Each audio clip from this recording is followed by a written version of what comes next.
Hello and welcome to Retirement Wealth Academy. I'm your host, Erin Kennedy. Thanks for being with us. This show is dedicated to helping retirees and pre-retirees sort through some of the most complicated questions and topics surrounding retirement.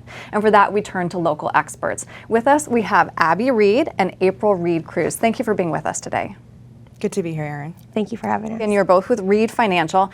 And I want to talk through a question that I feel a lot of people, when they're searching out financial advisors, we hear a lot about working with an independent financial advisor. We hear the word fiduciary standard a lot. So April, what does that fiduciary standard even mean?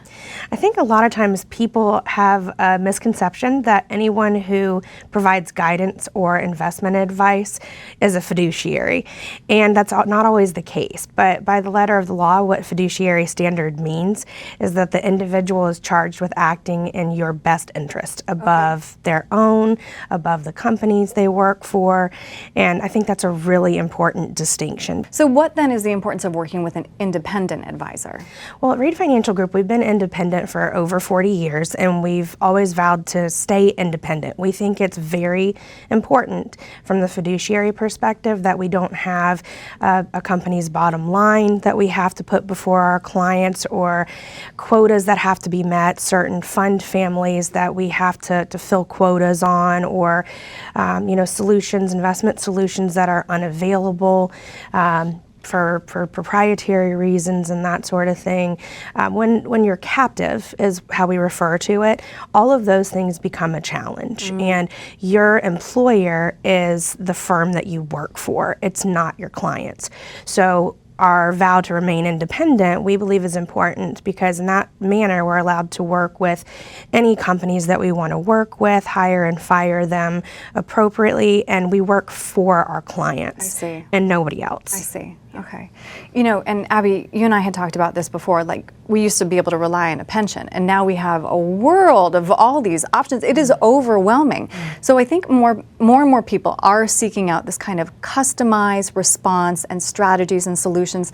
So how do you help people design, a portfolio or a plan that suits their unique goals? People really want to know that the advisor they're working for understands them, knows them, and really can grasp all the intricacies that is their financial life. And so a big part of what we do when we work with clients is just really getting to know them.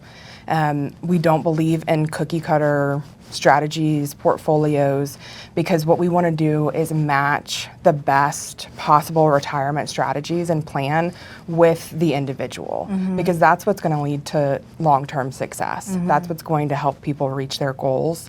And you really just can't do that with a one-size-fits-all or a portfolio A, B, and C, and really that's it. Right. And so that's part of what we enjoy, is getting to know people on a personal level.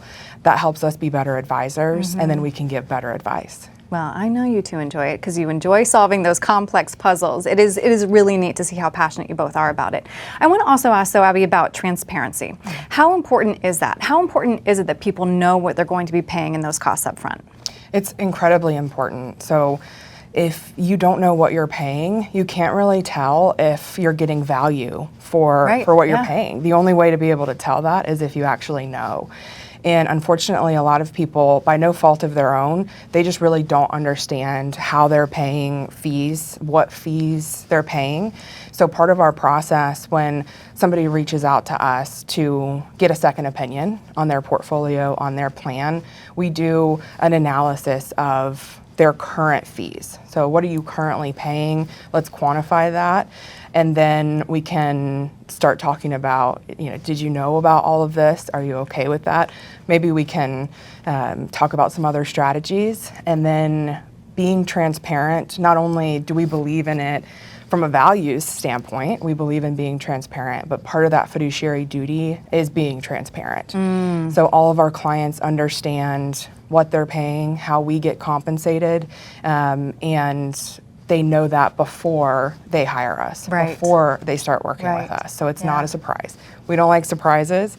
We don't want our clients being surprised. And so transparency is a big part of that. And it leads to better long-term relationships with our clients, which is what we're looking for. You're accountable to them. Absolutely. Exactly. All right, Abby, April, thank you both so much. Thanks, Erin. Thank you.